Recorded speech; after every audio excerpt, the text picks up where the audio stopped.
Since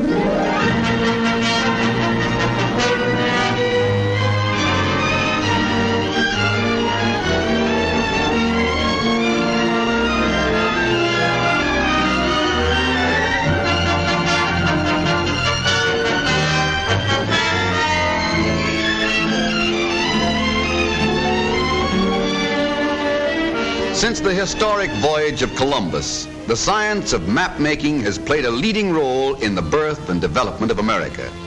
Through the intervening centuries, map information concerning this great country has grown with ever-increasing rapidity. More power to those first explorers and early pioneers who crossed strange oceans, blazed new trails, discovered new lands, new mountains, new rivers, new forests, and recorded their findings for the benefit of those to follow. Map making in the olden days was like painting a masterpiece, a slow, laborious, and highly specialized task, requiring the utmost skill and patience.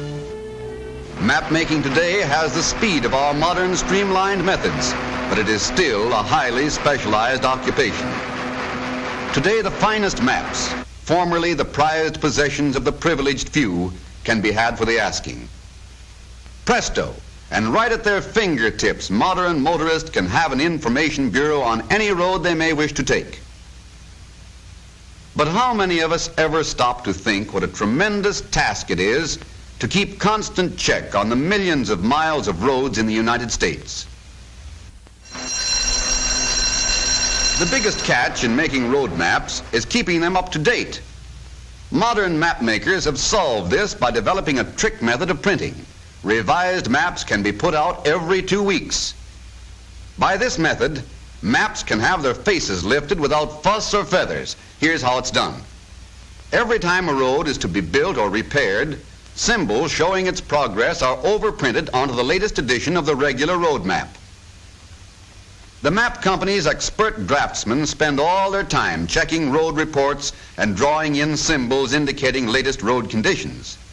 These symbols are first drawn on transparent sheets laid over the original master map, from which all road maps of that district are made. This particular symbol, for instance, shows that certain roads are under construction, but that detours are provided. This symbol will be drawn over every road that fits this classification at the time the map goes to press. But wait a minute. How does the draftsman know all this? It's a cinch he can't walk every mile of every road in the United States. Well, somebody has to. Who is this fellow with the 7-league boots? This work is done by field men, road scouts who each year travel the equivalent of many round trips to the moon. As a rule, these map detectives work in pairs, one man driving the car as the other plots road changes on his special chart book. Notations are carefully checked against special instruments to ensure complete accuracy. Drawing a straight line in a moving automobile on a bumpy road is one job that calls for a steady hand and a car that smoothly cooperates. These road changes, when carefully drawn to scale in the graph books, are now ready for the big leagues, the master detour maps in the drafting rooms. Here is another type of symbol often found on up-to-date detour maps. This one indicates road under construction, but open to traffic. In other words, drive with care. Automobile club scouts like these also run down valuable road clues. These men often do 2 jobs at once. Besides gathering data for the latest detour maps, they also check new findings against old United States Geological Survey topographical sheets.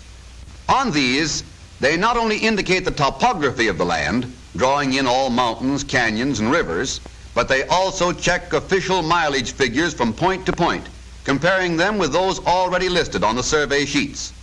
Since many of these were drawn up from surveys made over 30 years ago, some roads are found to be longer or shorter than their birth certificate shows. Being a road scout is no soft snap. Driving around Death Valley in the summer isn't found in the pink tea section of the book. But it's all in a day's work as far as these boys are concerned. Years spent in the wide open spaces have toughened them to take the worst old man weather offers. Just put on your sun goggles and take a peep at that thermometer. It's only 115 degrees in the shade. What shade? Draw 2, Jake, for the boys in the back oasis. Lucky thing their camel does need a drink, though, because the water supply looks pretty slim. One of the many things these Auto Club scouts keep tab on is the rise and fall of elevation at certain points.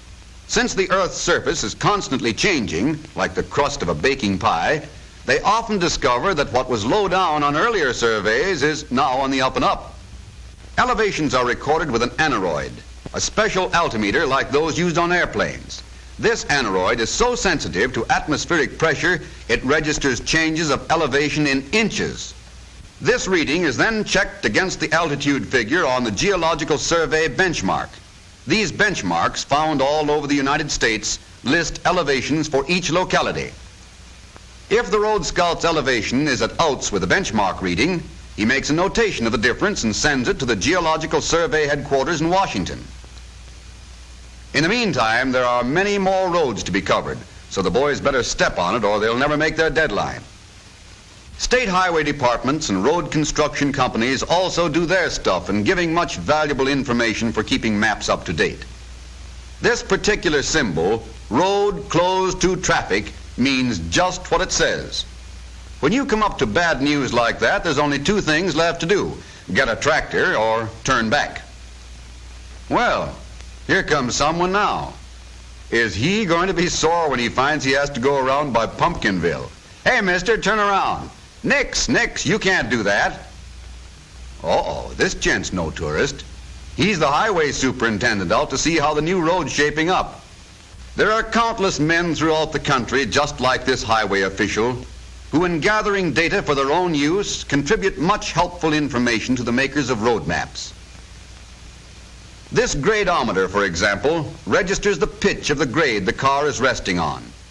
When recorded on the Highway Department survey map, this data will be sent to map company draftsmen along with blueprints of the road being built.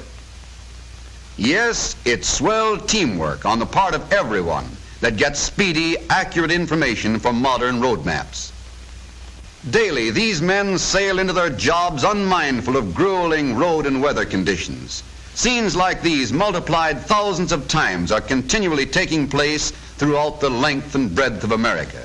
Each man adds his piece to the ever-growing and ever-changing jigsaw puzzle that makes up a road map. Speed is essential, particularly in the case of detour maps. Speed in getting the news on the map while it's still news. Speed in revising it when the roads are again open to traffic. When all this last-minute road information has been transposed to the overlay sheet, the sheet is removed and placed in a special vacuum frame. A huge camera then photographs the overlay onto a glass negative. This negative is photographically transferred onto a sensitized zinc plate, which, after having its face washed in an acid solution, is ready to be inked and locked on the press. This press swiftly overprints the detour symbols onto the latest standard road maps. These, in turn, are automatically cut and folded to the proper size, ready to give folks a good steer. Yes, map making has changed, has kept pace with a changing America. Modern maps guide us over the modern roads of the land, over great superhighways such as the famous New Pennsylvania Turnpike. Modern maps taking today's motorists where they want to go, when they want to go, quickly, comfortably, and safely.